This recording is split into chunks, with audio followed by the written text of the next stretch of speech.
Hey Chopper, this viewer's not subscribed.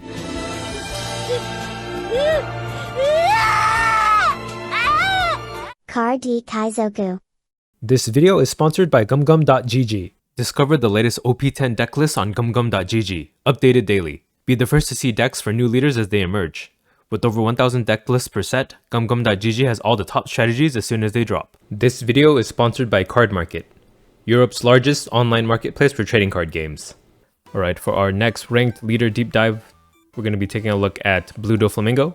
And just as a refresher, what I'm doing with this series is taking a look at one leader in particular in depth with their ranked data, their matchups, their sample deck list, card usages, and then tournament deck lists.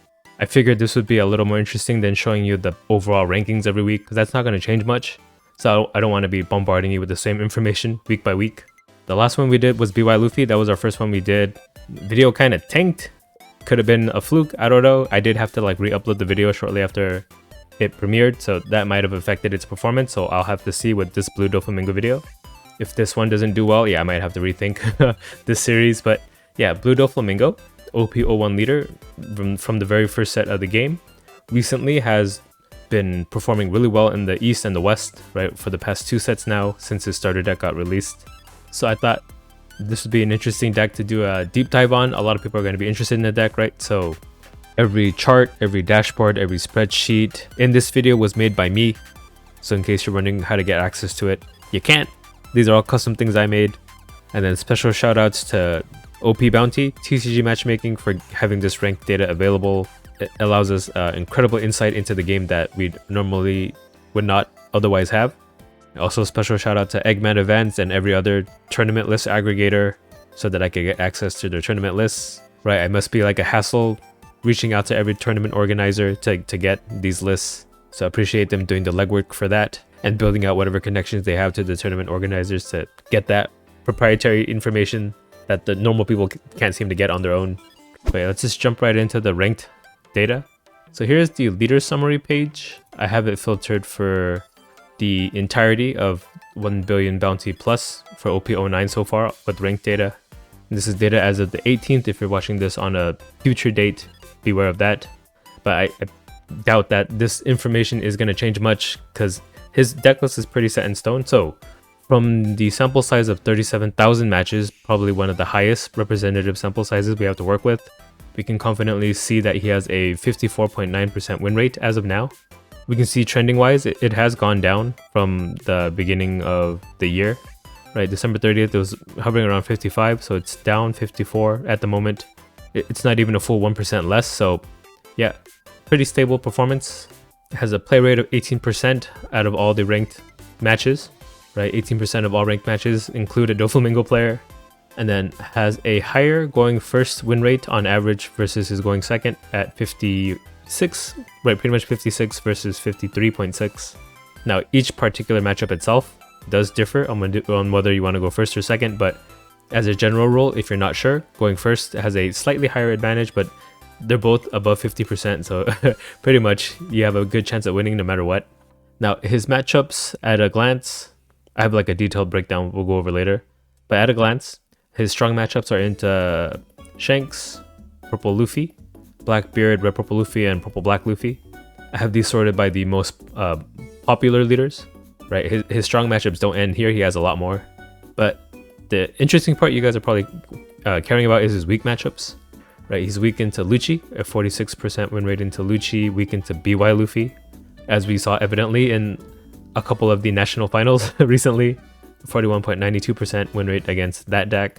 An abysmal win rate against Enel, 28.7, that's really low. 46 into Bonnie, and then surprisingly enough, a really low win rate into Foxy, right? We did see Foxy show up in Japan as like a rogue deck that did do pretty well into Doflamingo, right? And we see that represented in the ranked data as well. In fact, we could have Foxy as our next ranked leader deep dive just out of curiosity, but for now, back to Doflamingo. So here are his most used cards. I have another section later on in the video that will dive into this more deep too. And in terms of whether you want to go first or second, yeah, depending on the matchup, we can take a look at these ones at least. So against Shanks, it's almost practically even either way, but you do have a slight edge going first. Against Purple Luffy, you have an Omega advantage going first, taking that away from him. right? A 68 versus a 52. 52 is not bad in Purple Luffy's favor at all. So you want to take first away from Purple Luffy as best as you can, as often as you can. Against Blackbeard, you're fine either way, whether you're going first or second. This deck just poops on him. Against Red Purple Luffy, yeah, taking first away from him seems to be the trick. Right, I'm pretty sure Red Purple Luffy's going first curve gets him to 10 a lot more efficiently. And then Purple Black Luffy, no matter what, I think this guy just loses to everybody. So this one, yeah, first or second, 65 to 61. Now his losing matchups is where it gets a little interesting. Against Lucci, if you do manage to take first away from the Lucci, it seems you're not too left without a pedal, right? 51%. You're actually above 50%, but then the going second win rate against Lucci is 40. So yeah, a little dice rolly there. Against BY Luffy, it's 40 to 42, so either way, you're going to have an uphill battle against this guy. Likewise with Enel, first or second, 27 to 33, you're most likely going to lose. This is an extremely low win rate against Enel. And against Bonnie, 44 to 51, so you do want to try to get second if you can. And against Foxy, so 50% going first and 15% going second. So going second seems to be a death sentence, but I'm gonna err on the side that this Foxy matchup data point doesn't have as much sample size as the rest of these, so do take that with a grain of salt. But I would say that Foxy is a weak matchup for Doflamingo overall, because we've seen that historically in Japanese tournament performance. We'll take a look at the mirror risk of Doflamingo. How risky is it to bring Doflamingo into a tournament where you're going to encounter mirrors potentially, right?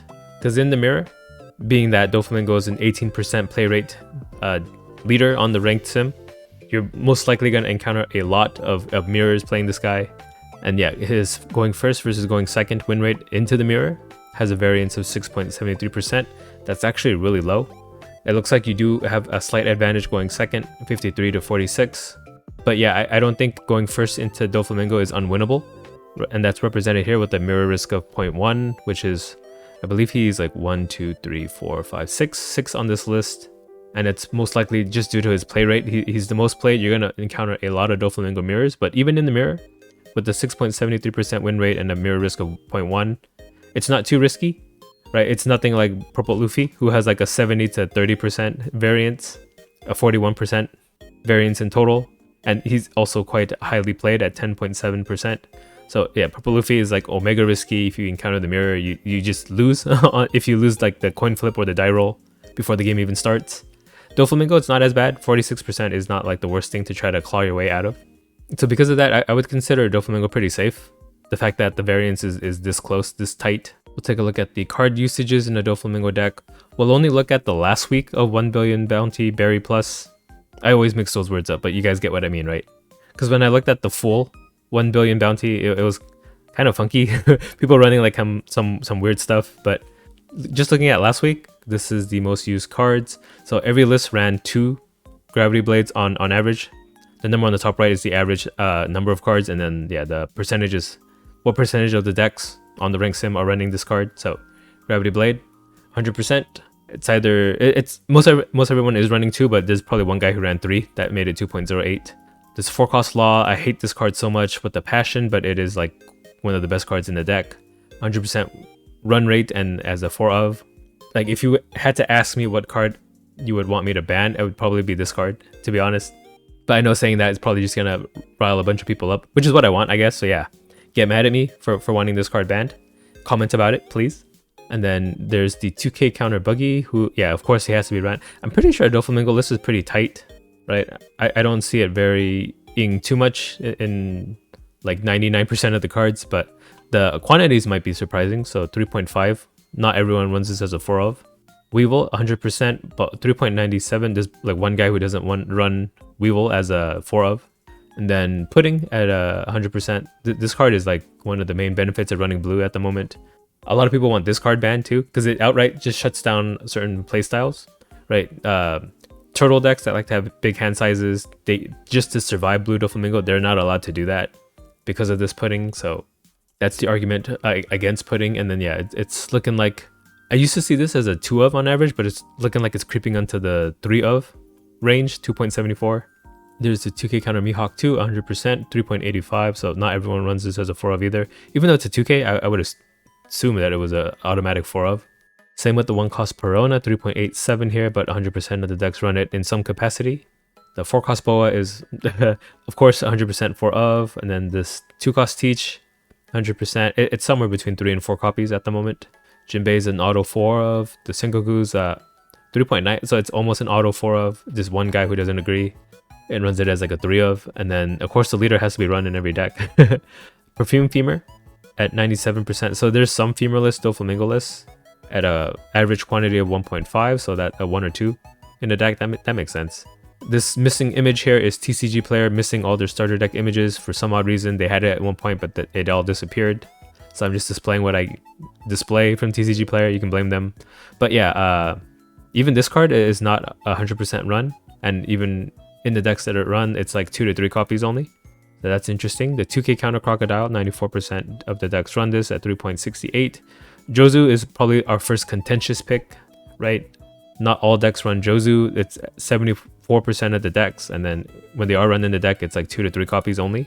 The 2K Law as well, 15% of the decks run it as like a 1 or 2 of.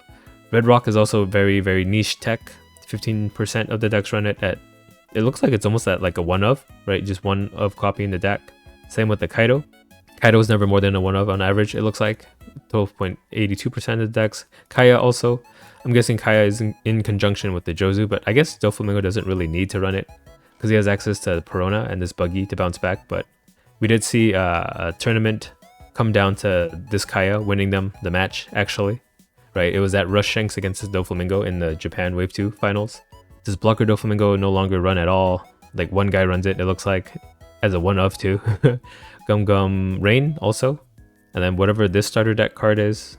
And then there's this Gecko that I don't know what set he's from. Is he 06 or something? In fact, let's try to take a look real quick. So Gecko, the blue one, OP01. Your turn, if you have 5 or more cards in your hand, this character gains double attack. Who the heck runs this? One guy apparently. 2.56% of the decks run it as a 1 of just for fun, I guess. I mean, he's 1 billion berry plus bounty, so that's interesting. Okay, so let's take a look at the most common deck list on the sim, on the ranked sim here. So I'm doing full 1 billion berry bounty plus OP09. We're gonna take a look at the best deck and the most played and the most highest win rate deck. So my best deck calculation takes into account the win rate and then the play rate of the deck, and it picked this one as the best one. So it has 1,240 matches to its name. It won 690 of them, giving it a 55.65% win rate. And then this is a deck that makes up 6.41% of the deck list for Blue Doflamingo at this category. So this is what I picked as the best representative deck, and it looks like it's pretty standard, right? 4 Jinbei, 4 Perona, like all the cards we saw of is 100%, as a 4 of, nothing too spicy here. It does run the 3 of Pudding, so it's leaning more towards 3 instead of 2, 2 Gravity Blades, 4 of the 2K Counter Croc, 2 Femurs, even though we saw a lot of people ran only 1, and then 4 of the starter deck, Gecko, 3 Teaches. So yeah, this kind of tracks with what we saw in the card usage. Let's take a look if there is a difference with the highest win rate and the most played. So let's take a look at most played. It could be this list. Okay, yeah, this list is the most played list and highest win rate. So there is a deck with an 80% win rate at 57 matches and 46 wins. Low sample size, so take that with a grain of salt. Anything spicy here? So 3 Gravity Blades and 2 Red Rocks is really event heavy. Also runs a Femur too. 4 Teaches, and then no Pudding in any capacity. And then only 2 of the starter deck Geckos and 2 of the Vanillas. Okay. Well, yeah, I don't know. I would venture to say that 57 match sample size at a play rate of 0.29% means that this deck list just could have gotten lucky, right? I do like the best deck represented one more. And then we'll take a look at the full matchup spread here. So Doflamingo against the 20 most played leaders has a winning matchup into 14 of them. That's an incredibly high win rate. And then even amongst the top 5 decks, he has a win rate, a positive win rate against 3 of them, right? Shanks, Purple Luffy, and then Blackbeard. And then against Lucci, it's not even too bad. It's 46. It's not the worst thing in the world. And then beats Red Purple Luffy. And then BY Luffy, this is where I would consider it a losing matchup, right? 41 is really low. And then it goes back to winning. And then Enel and Bonnie. Bonnie's not too bad, but Enel is really low. And then everything else is like 70. It's like crazy high win percentages. And then at the end loses to Foxy. So that's his overall matchup spread here. If you want more in detail, I can go more than 20, but I feel like 20 is enough, right? we're getting down to Foxy even. We'll take a look at some tournament winning lists. So here are all the Doflamingo lists from the Booster Box, Treasure Cup, and then the American Bandai Card Fest finals. I know there was like a Latin America tournament that happened recently, but just looking at the list that I have here, all 5 of these, they all are like within $1 or $2 of each other. So I'm assuming the lists aren't gonna vary much. So I figure like this is representative enough of a sample size. Right, I'm pretty sure everyone's decks is pretty much the same. So we'll take a look at Jonas's list here. Jonas got 3rd at the Bandai Card Fest finals, just because I like Jonas and I hope he would be my friend. So his list, let's see how different it is from the list we saw in the ranked sim.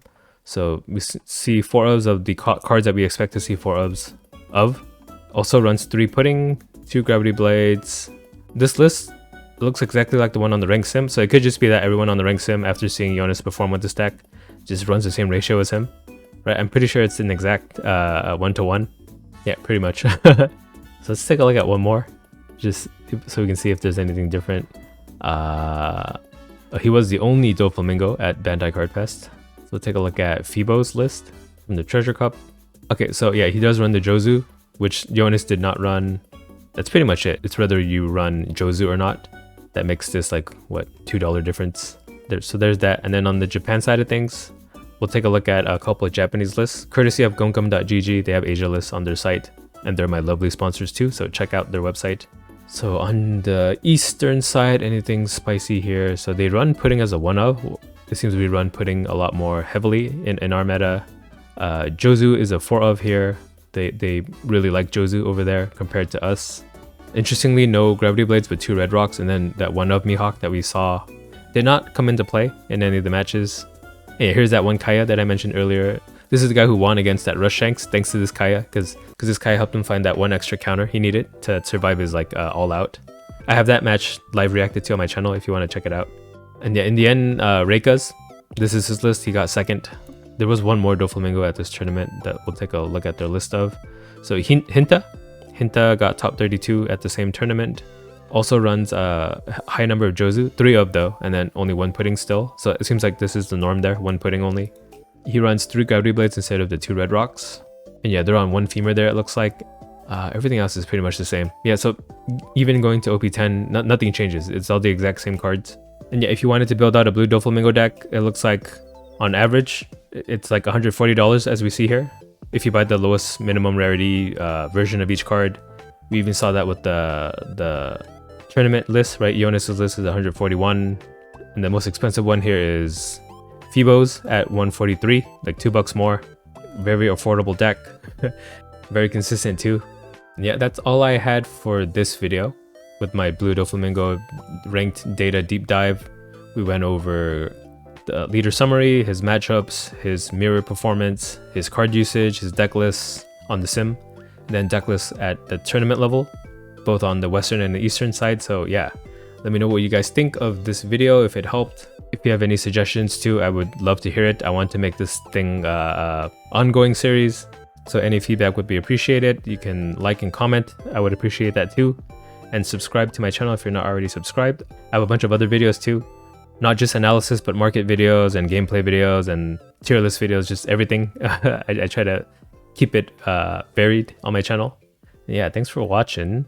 Until next time, bye. Car D Kaizoku.